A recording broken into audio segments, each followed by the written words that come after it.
Good day, ladies and gentlemen. This is Japic checking in with you for another quick cooking video. Actually, I suppose that's not accurate. Today we are baking, not cooking.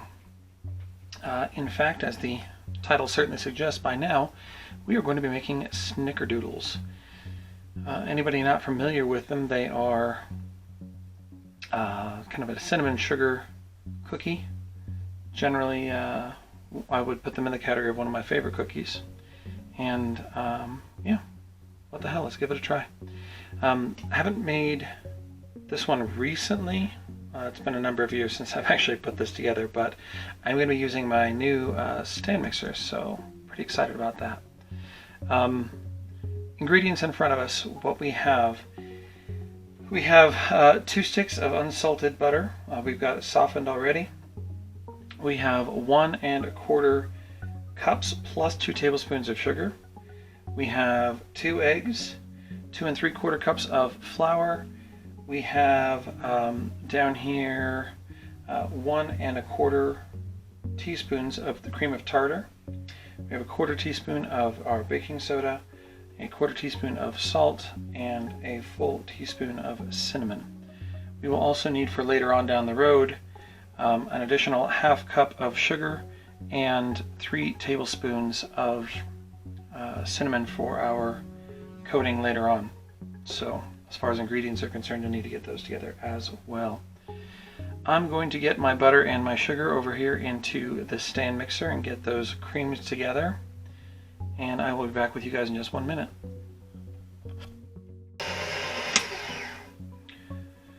Alright, my butter and sugar are creamed together. I'm taking this opportunity to take my 2 eggs and get those ready to drop in. While we have the camera rolling and the mixer off, we're going to take and put the rest of our dry ingredients together. The cinnamon, the baking soda, salt, and our cream of tartar. And cream of tartar I actually recently learned some things about that I did not know before. It's actually a byproduct of the winemaking process, apparently. That's kind of interesting. I was trying to figure out what plant it came from, and apparently that's it. So that's it's kind of interesting. Okay.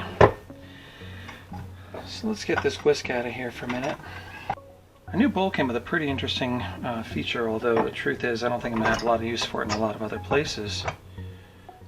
And that is that they gave me a spatula that actually has a slot for cleaning off these whisks.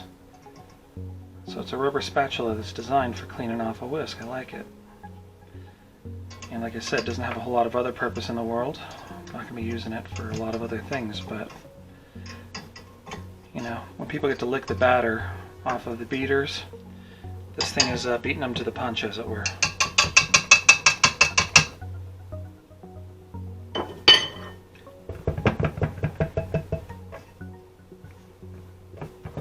See if I can hold this up so you guys can see it. See the spot right here? It's actually the slot where it goes. So, I don't know, kind of interesting.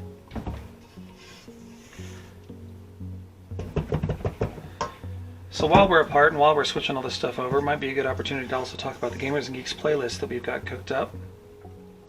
Vault Girl and I have been running this thing for, we were talking about it last night, I think almost 2 years.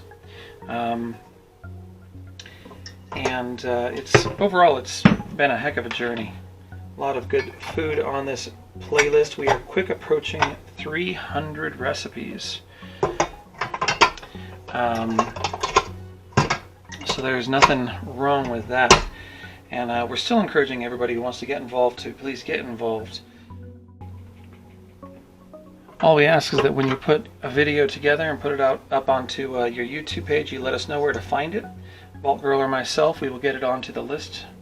And then to make sure that everybody's getting due credit for their actions of the past here, we just ask that everybody mention the Gamers and Geeks playlist as they are doing their video or somewhere in that video, so that it calls attention to the playlist and gets everybody seen for what they've been doing so far. But let's get mixing on this, nice and easy for a start. Okay, So we brought this together till it's just combined, making sure to scrape the bowl down a couple of times along the way. We don't want to overdo this. We want these cookies to be light and fluffy and airy and not give us hopefully much trouble. But what we're going to do next is to portion these out into about golf ball sized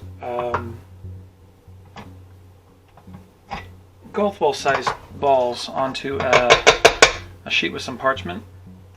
Sorry, a baking sheet with parchment on it. And then we're going to chill them in the hour, or excuse me, wow, words. We're going to chill them in the fridge for a couple of hours. So, like I said, right now we are barely incorporated. And I'm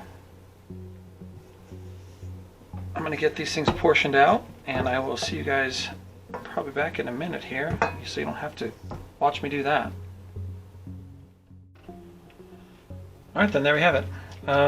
With the portions I made, I came up with 32 cookies.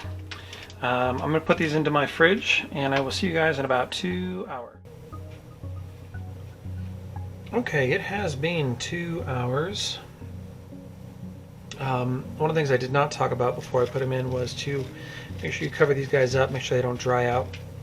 But we're going to come back to this other half cup of sugar and 3 tablespoons of cinnamon. And we're going to mix this all together here in our quick little bowl. And what's going to happen is we're going to take these cookies and we're going to roll them in it.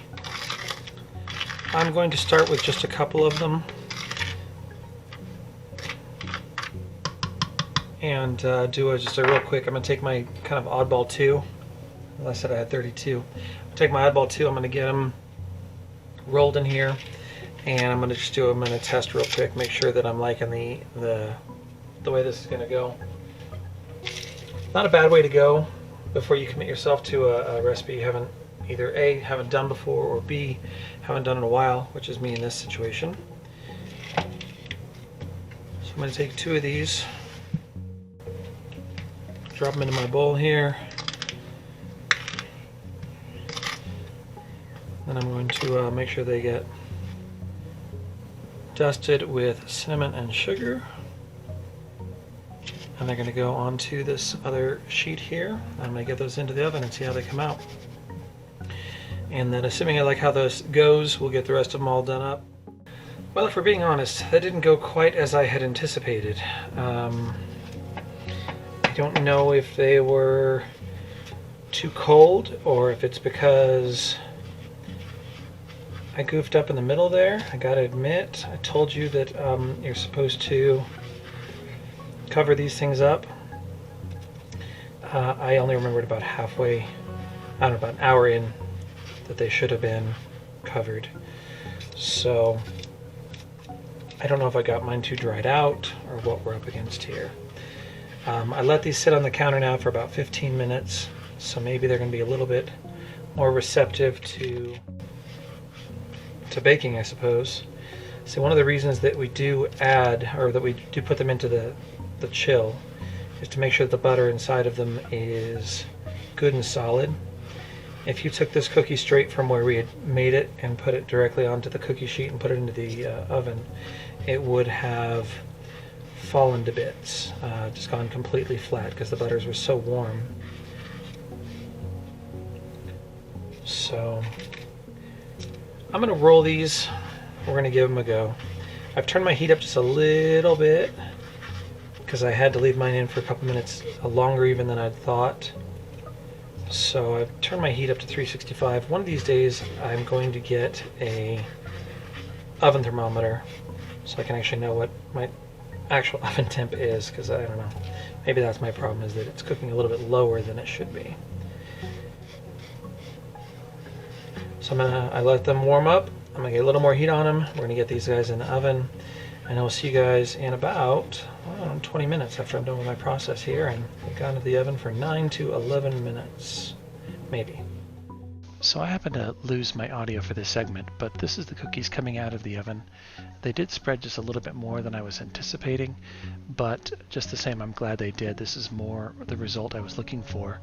It is worth noting with all these things that we've talked about so far, and I haven't mentioned it, is that I am cooking at high altitude, baking at high altitude here in Denver, so you would need to adjust your volumes a little bit to get low altitude cooking, I suppose. Okay, folks, there we have it. There are our Snickerdoodles. I think it was the right call to let them rest out just a few minutes, 15 minutes out of the fridge before they went into the oven. And I also turned that temperature up. Once again, I wish I knew if I was being accurate or not on my thermometer, but I don't have one, so I need to get one. Otherwise, the cookies did turn out delightful. They smell delicious. Let's see here. We'll crack these open. They're still soft, kind of gooey. Let's get into it.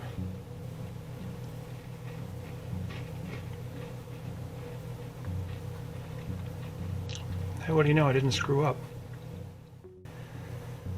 So the cookies are pretty good, and like I said, I don't think we screwed up too bad.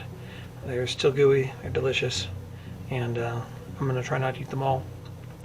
So do remember the Gamers and Geeks playlist. Consider dropping in over there and seeing what other people are doing, as well as consider contributing yourself to some food in the future. Until next time, happy eating. Japic signing off. Bye-bye.